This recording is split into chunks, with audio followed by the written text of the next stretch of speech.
السلام عليكم ورحمة الله وبركاته. أهلا بكم طلبة سنة تانية إعدادي، يا رب كلكم تكونوا بخير. النهاردة إن شاء الله هنبدأ مع بعض الفيديو التاني في شرح يونت 3. هنتكلم على lesson 1 و 2 part 2. هنشوف كده الجرامر اللي معانا بيتكلم على إيه. بيتكلم على the past simple tense، زمن الماضي البسيط، من الأزمنة السهلة جدا والبسيطة، لكن محتاجين تركيز ونفهمه مع بعض كويس. زمن الماضي البسيط زي كل الأزمنة احنا محتاجين نعرف فيه بعض الحاجات. أول حاجة الإثبات، ثم النفي، ثم السؤال، وآخر حاجة بنستخدمه إمتى. هنا بيقول لنا إيه في الجمل الخبرية المثبتة مع الأفعال المنتظمة. في الأفعال المنتظمة اللي هي احنا طبعا الأفعال عندنا منقسمة قسمين: أفعال منتظمة اللي هي في الماضي بنزود لها اي دي، تمام، سواء في الماضي أو في التصريف الثالث. طيب ايه تاني؟ عندنا الافعال الغير منتظمه زي الافعال اللي انتم بتحفظوها في كل يونت او في كل ليسن. زي مثلا الليسن اللي فات كان عندنا 4 افعال كده تقريبا، فكنت بقول لكم ايه دول محتاجين نحفظهم اول باول علشان ما يتراكموش علينا. فهنا بيقول لنا ايه؟ بيقول لنا هنا بنستخدم السبجكت اللي هو الفاعل، وبعد كده التصريف التاني للفعل. طب يا ترى يا مستر هيفرق معانا سواء مفرد ولا جمع؟ لا، اي فاعل، اي فعل مش هيفرق معاك. في كل اي فعل بقى عندك هتحط له اي دي، ما عدا الحالات اللي انا هقولها دي. الحالات اللي هي ايه؟ اول حاله طبعا لو كان فعل غير منتظم اصلا، فده لازم أن تكون حافظه. بعد كده عندنا لو الفعل اخره اي، ده هتزود له دي بس، زي invite تبقى invited. لو كان الفعل اخره واي، ده ليه حالتين: لو قبله حرف ساكن حاله، ولو قبله حرف متحرك حاله. لو حرف ساكن بتغير الواي دي لاي، وبعد كده تزود الاي دي بتاعتنا. طيب لو قبله حرف متحرك ولا بتعمل اي حاجه في الواي، بتزود الاي دي بس. زي مثلا ايه؟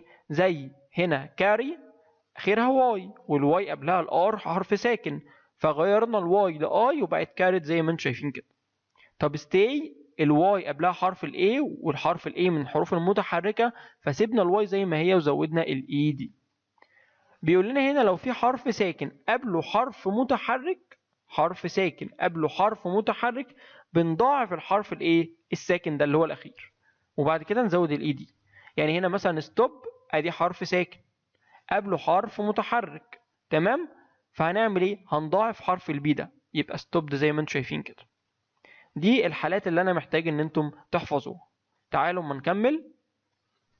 بعد كده عندنا ال irregular verbs اللي هي قلت لكم بتحفظوها زي ما هي، وعندنا مثلا جايب لنا بعض الأمثلة عليها، لكن دي محتاجة ان انتوا كل lesson بيكون عندكم مع الكلمات 3 أو 4 أفعال لازم تحفظوهم أول بأول.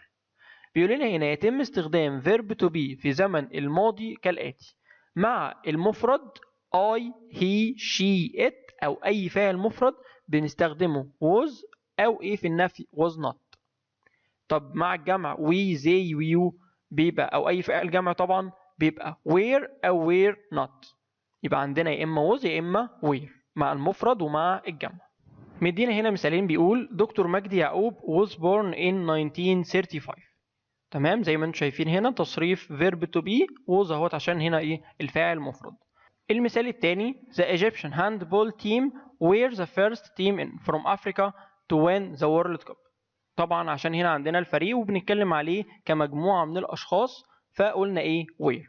تمام، طبعا لو بنتكلم على الفريق كوحدة واحدة، كوحدة واحدة فكان هيبقى ووز لأنه كان هيبقى مفرد. لو كفريق كإيه كواحد من الفرق مثلا، لكن هنا بنتكلم عليه كمجموعة لاعبين مع بعض. تمام. بعد كده عندنا النفي. النفي سهل جدا. في نفي زمن الماضي البسيط didn't، مع المفرد مع الجمع مع أي حاجة. مش احنا كنا بننفي في زمن المضارع البسيط يا اما don't يا اما doesn't؟ لا، ده سهل جدا، بتنفي كله ب didn't وخلاص. وطبعا زي ما انت عارف do بالتصريفات بتاعتها بيجي وراها الفعل في المصدر. يبقى don't doesn't didn't التلاتة بيجي وراهم الفعل في المصدر. رنا didn't study her lessons، يبقى هنا عندنا الفعل في المصدر. طيب بالنسبة للسؤال زي ما نفينا بديد، برضه هنستخدم في السؤال ديد والفاعل وبعد كده الفعل في المصدر. ده السؤال بهل. طب لو سؤال بأداة استفهام وهنشوفه دلوقتي، هنحط أداة الاستفهام هنا كده. تمام. دي الحاجات اللي احنا بنقولها في كل زمن بنشرحه، هي بالظبط. تعالوا كده اما نكمل اهو، زي ما قلت لكم زودنا بس كلمة استفهام قبل ديد، وبعد كده عندنا الفعل والفعل في المصدر. اهم حاجه تفتكر حته الفعل في المصدر دي. طيب ايه الكلمات الداله عليه؟ in the past في الماضي، اي حاجه بقى بتدل على زمن الماضي، مثلا last year, last month, last week, last Tuesday، يعني الشهر اللي فات، السنه اللي فاتت، الاسبوع اللي فات، 3 اللي فات، وهكذا. مثلا مده محدده ago، مثلا 3 years ago، 3 سنين فاتوا. yesterday امبارح. in مثلا 2000 سنه 2000. from سنه ماضيه to سنه ماضيه. يعني اي حاجه ليها علاقه بالماضي طبعا دي ايه؟ دي تبقى كلمه داله على زمن الماضي البسيط. كمان عندنا هنا for ومده زمنيه محدده. فهنا بيقول لنا مثال: دكتور مجدي يعقوب helped people with heart problems for many years. ادي هنا for وادي ايه؟ مده محدده. عشان كده استخدمنا ادي الفعل وزودنا له ايدي. دكتور مجدي stopped. ادي هنا stop، عارفين ان الحرف الساكن لو قبله حرف متحرك بنضاعف الحرف الساكن ده وبعد كده نزود له الاي دي اهو. ولونج تايم اجو زي ما انتم شايفين هنا اهي. تمام. from كذا to كذا، from 1908 to 1940، برضو من فترة او سنة في الماضي لسنة في الماضي. people called it the Egyptian University. ادي برضو احنا بنتكلم على حاجة في الماضي فاستخدمنا زمن الماضي البسيط. طيب بيقول لنا دلوقتي الاستخدام بيستخدم في ايه؟ عندنا هنا اول استخدامين اهو: it's used to talk about actions that started and finished in the past. يعني حدث بدأ وانتهى في الماضي، الاثنين بدأ وانتهى. تمام. زي مها made her bed last night، يعني امبارح مها رتبت السرير بتاعها، هي بدأت ترتيبه وانتهت من ترتيبه امبارح والموضوع انتهى. she went to school 2 hours ago، هي ذهبت للمدرسة ايه؟ من ساعتين فاتوا. هل هي لسه بتذهب؟ هي خلاص ذهبت، الموضوع انتهى. طيب ايه تاني؟ الحديث عن العادات لكن امتى؟ في الماضي، عادات كانت موجودة في الماضي. when I was young، لما كنت صغير I played football every day، كنت بلعب كرة ايه؟ كل يوم. تمام.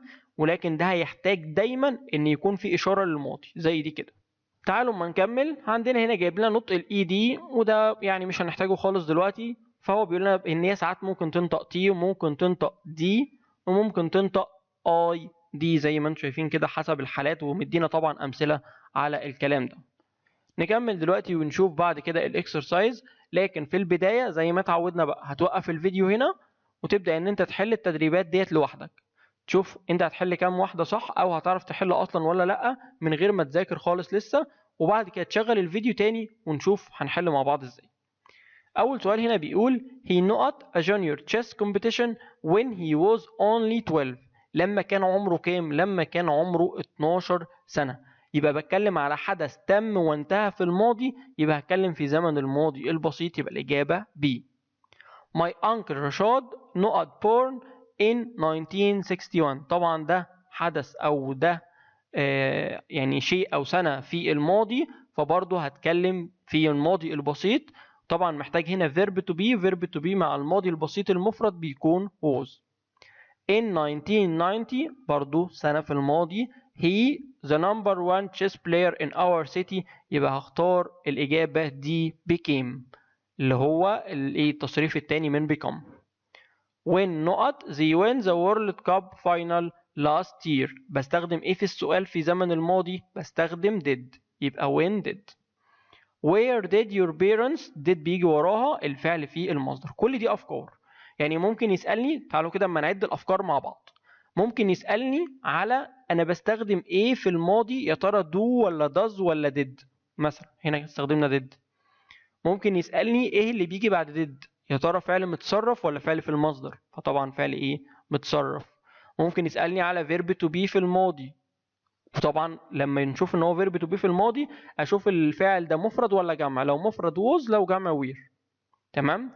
طبعا يعني اكتر حاجه ثابته ان هو يسالني على التصريف الثاني للفعل اللي هو مثلا زي ايه؟ زي won.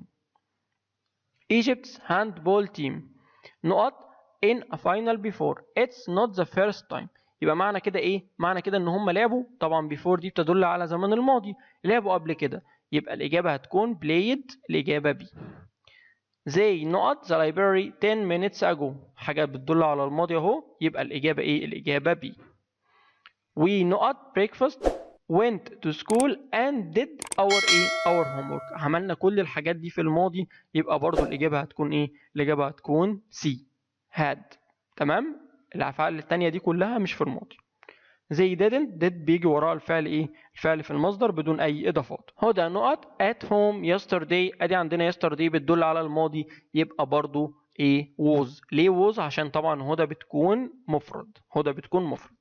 رقم 11 were you worried about your brother؟ yes، ده أهم سؤال عندنا، ده كده أهم سؤال عندنا، وده اللي هتلاقي أغلبكم ممكن يغلط فيه. ليه بقى؟ هنا احنا متعودين ان السؤال في الماضي بيبقى بايه؟ بيبقى بديد، تمام. لكن برضو عندنا حالة تانية، وهي ان احنا ممكن نسأل باستخدام verb to be. نسأل باستخدام verb to be لو كان verb to be هو الفعل الرئيسي في الجملة، زي الحالة بتاعتنا دي كده. هل هو كان قلقان على اخوه؟ فهقول يس. طبعا هنا ايه؟ بقول يس، يا اما بستخدم بقى الفاعل وبعد كده وير. هل بستخدم يو؟ لا، انا طبعا ايه؟ انا مش هستخدم ايه؟ مش هستخدم يو، انا بستخدم اي، يبقى دي مش معايا ودي مش معايا. واحد هيقول لي ايه؟ تمام سهله جدا، طالما السؤال بوير يبقى هستخدم ايه؟ وير. لا، هو احنا عارفين اي بتاخد ايه؟ اي بتاخد زي ما انتوا قلتوا كده ووز. خلي بالك من النقطه دي، التبديل ما بين يو وما بين اي، خلي بالك من دي كويس جدا. اي هتاخد ووز، يس اي ووز. رقم 12 she not the match yesterday she enjoyed it very much. ده معناه ان هي شافته ولا ما شافتوش؟ ده معناه ان هي شافته، يبقى هاخد الاجابه ايه اللي هي watched. طبعا لو ما كانتش شافته كنا هنقول didn't watch، فلازم أن تكمل الجمله للاخر. نقط the children win the football match last week، بسأل في زمن الماضي البسيط باستخدام did. In 1995 مستر مجدي يعقوب start، طبعا لا، هستخدمها في الماضي يبقى started. تعالوا نكمل. They live in a small flat from 2005 to 2006، طبعا ده زمن في الماضي يبقى lived. مجدي يعقوب were born، لا طبعا هو مفرد فهياخد was. They get married، لا، لأن هنا عندنا السنة في الماضي، فجيت ديت هنجيب التصريف التاني بتاعها اللي هو got. She didn't give، لا، برضو عندنا هنا did بيجي وراه الفعل في المصدر. I didn't had، نفس الفكرة بالظبط، إن didn't بيجي وراه إيه؟ الفعل في المصدر. Where did you learn swimming؟ طبعا نفس الفكرة بالظبط، did بيجي وراه الفعل في المصدر. The senior team doesn't win the final in 2018، سنة في الماضي يبقى بننفي didn't مش doesn't. He spent a week in Alexandria last summer، يبقى هستخدم الفعل ده في التصريف التاني اللي هو ايه؟ spent. تمام، ده من الافعال الغير منتظمه اللي لازم تكون حافظه زي ما هو. They not me at the club yesterday، نفس الفكره برضو، هنجيب التصريف التاني من سي اللي هو saw. 2 years ago، حاجه في الماضي، she not speak English، يبقى she وهستخدم نفي، والنفي في زمن الماضي البسيط بيكون ايه؟ didn't، يبقى she didn't speak. Do you visit the country before يبقى حاجة في الماضي يبقى did مش do. did نوها طبعا مش went، لأن did بيجي وراها الفعل في المصدر بدون أي إضافات، يبقى did نوها إيه؟ المصدر من went يبقى go. تعالوا ما نكمل ونشوف السبيكينج كورنر بيتكلم على توجيه الأسئلة والرد عليها حول ما يصنع البطل. What makes a hero؟ إيه الحاجة اللي بتخلي البطل بطل؟ A hero should be brave، لازم أن يكون شجاع، kind عطوف، and patient طبعا ايه؟ وصبور. he shouldn't be nervous، لازم ما يكونش عصبي او يعني بيغضب بسرعة. can you give examples of heroes from other countries؟ تقدر تدينا امثلة على ابطال من دول تانية؟ yes I can. the American basketball player Michael Jordan. Michael Jordan who once didn't get into the school basketball team. طبعا هنا ادانا مثال على بطل امريكي اللي هو ايه؟ لاعب كرة السلة مايكل جوردن. تعالوا ما نكمل ونشوف ال asking and answers questions about teamwork. teamwork العمل الجماعي. Why is teamwork important؟ ليه العمل الجماعي مهم؟ because when people have teamwork they become successful. لما الناس بتشتغل في فرق مع بعض، لما بيكون انت وصاحبك مثلا مع بعض مقسمين الشغل عليكم، ده بيكون انجح طبعا. Which team do you like and why؟ ايه الفريق اللي انت بتحبه ولماذا؟ My favorite team is Liverpool. I like Liverpool because they play well. أنا بشجع إيه؟ ليفربول عشان هو بيلعب كويس. Did the team win؟ شايفين؟ أدي did وأدي هنا إيه؟ الفعل في المصدر. Many games last year. Why and why not؟ طبعا اتكلمنا كده لان في last year. Yes, they won many games because they had teamwork skill. When did your favorite team last win a competition? امتى كسبوا ايه؟ امتى كسبوا اخر منافسة او اخر مسابقة؟ My favorite team won the European Championship last year. كسبوا دوري ابطال اوروبا السنة اللي فاتت. Would you like to play in a team and why? تحب تلعب في فريق ولا لأ؟ Yes, I would like to play in a team to experience teamwork. أيوة أحب ألعب في فريق علشان إيه؟ أجرب العمل الجماعي. تعالوا ما نكمل ونشوف دلوقتي الجنرال اكسرسايز على lesson 1 و 2. بيقول لنا هنا طبعا الأسئلة الأول وبعد كده نشوف النص. The نقط handball team are heroes. They won the handball نقط Cup of Nations in 2020. The match was against A. Our team scored نقط points. تعالوا ما نشوف النص بتاعنا ونشوف الإجابات هتكون إيه. وطبعا ده كان من النصوص اللي كانت معانا في part 1. The Egyptian handball team are heroes. They won the Handball Africa Cup of Nations in 2020. The match was against Tunisia. They scored 27 points. They are champions. يبقى كده عرفنا الإجابات بتاعتنا إن احنا بنتكلم على منتخب مصر وإن هو كسب بطولة أفريقيا وكان بيلاعب تونس وجايب 27 نقطة. هلو سارة what's your favorite sport؟ إيه هي رياضتك المفضلة؟ قالت لها طبعا كرة القدم of course football. بعد كده سألتها سؤال فكانت الإجابة بتاعته my favorite football player is مو صلاح. يبقى السؤال كان إيه؟ مين هو أفضل لاعب أو لاعبك المفضل؟ يبقى who is your favorite footballer؟ مين هو لاعبك المفضل؟ بعد كده سألت سؤال تاني he plays for Liverpool. يبقى هو بيلعب فين؟ يبقى what team does he play for؟ what team does he play for؟ why do you like him؟ طب انت ليه بتحبيه؟ and which is your favorite football team؟ انت ليه بتحبيه؟ فهنقول طبعا صفات كويسة ان هو مثلا طيب اي حاجة بقى because he scores a lot of goals لانه بيسجل اهداف كتير. and which is your favorite football team؟ طب وانت بتحبي انهي فريق؟ فقالت لها ايه؟ الاهلي. قول الفريق اللي انت عايزه الزمالك ليفربول وهكذا. وبعد كده فاطمه قامت سالها سؤال ساره جاوبت yes they score many goals. يبقى هل هم طبعا ده سؤال بهل لان الاجابه كانت بيس. يبقى هل هم بيسجلوا اهداف كتير؟ do they score many goals؟ هل هم بيسجلوا اهداف كتير؟ اهم حاجه ان الفعل بتاعنا يكون في المصدر عشان هنا في do. he not on dream when he was ايه؟ when he was 20 لما كان عنده 20 سنة. يبقى هنا بتكلم في زمن الماضي يبقى هجيب met.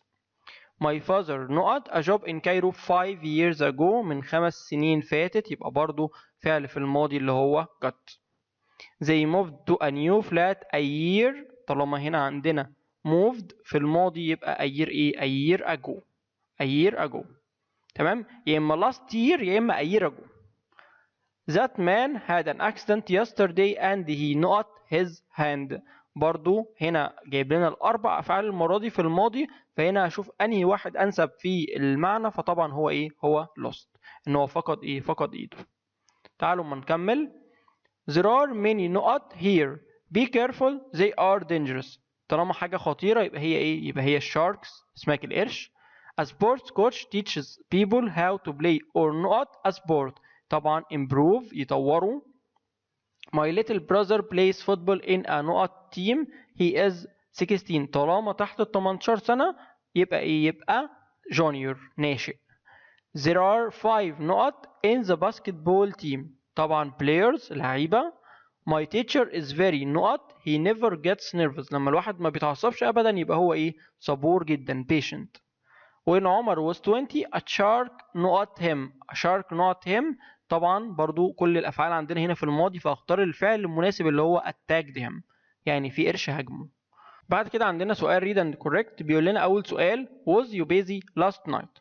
طبعا في ناس كتير ممكن تغلط في السؤال ده ان هي تقوم حاطه did مكان was. يقول لك احنا طالما في last night وانا بستخدم في الماضي السؤال بدid لا طبعا غلط. احنا اتفقنا ان ممكن نستخدم was او were كمان في السؤال. امتى؟ في حالة ايه؟ لو كانوا هما الفعل الرئيسي. طب اعرف منين يا مستر ان هما الفعل الرئيسي ولا لا؟ بص على الكلمة اللي بعد يو. لو لقيت الكلمة اللي بعد يو دي فعل لو فعل يبقى هتستخدم هنا ايه؟ did. اما لو لقيتها صفة زي الحالة بتاعتنا دي لو لقيتها صفة يبقى هتستخدم was او were. تمام؟ طبعا يو بتاخد ايه؟ يو بتاخد were. Where do you go yesterday؟ شايفين هنا المرة دي عندنا ايه؟ عندنا فعل في المصدر.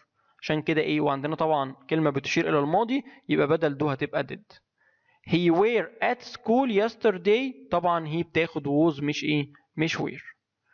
I didn't won، طبعا لا didn't بيجي وراه الفعل في المصدر يبقى win.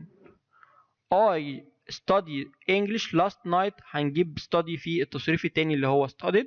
خلي بالك الواي قبلها حرف ساكن يبقى بغير الواي ل I. It called yesterday، طبعا verb to be مع it بيكون was. We at school yesterday، عايزين ننفي verb to be يبقى we weren't. يبقى we weren't verb to be لما يتنفي هيبقى يا اما wasn't يا اما weren't. مع we طبعا بيبقى were. هنا be وبعد كده زيها be، زي ما انتم شايفين هنا في صفة، يا ترى هستخدم did؟ لا، طالما في صفة يبقى هستخدم ايه، verb to be اللي هو was او were. طبعا مع زي يبقى were. رقم 5 you meet هدى last Monday، طبعا عندنا هنا last Monday يبقى الإجابة هتكون you met هدى. تمام. بعد كده he to swim when he was a when he was young، عندنا هنا use يبقى he used to swim. he used to swim هنستخدم زمن الماضي البسيط عشان برضو عندنا he was young وهو كان صغير. اخر حاجة عندنا هنا هنكتب ايميل لصديقك بتخبره عن مين، عن الفيفوريت هيرو بتاعك، عن بطلك المفضل، وده اللي قلت لكم ممكن يجي لكم في الفيديو اللي فات. كده نكون خلصنا ليسن 1 و 2 بالكامل. اتمنى تكونوا استفدتوا. الفيديو بتاع النهارده مهم وفيه كذا ملحوظة احنا قلنا عليهم، اتمنى ان انتم تكونوا مركزين فيهم وتذاكروا الدرس دلوقتي حالا، وتحلوا برضو التدريبات بايديكم بقى علشان تثبتوا المعلومات بالكامل. اشوفكم بكره ان شاء الله الساعه 8. والسلام عليكم ورحمه الله وبركاته.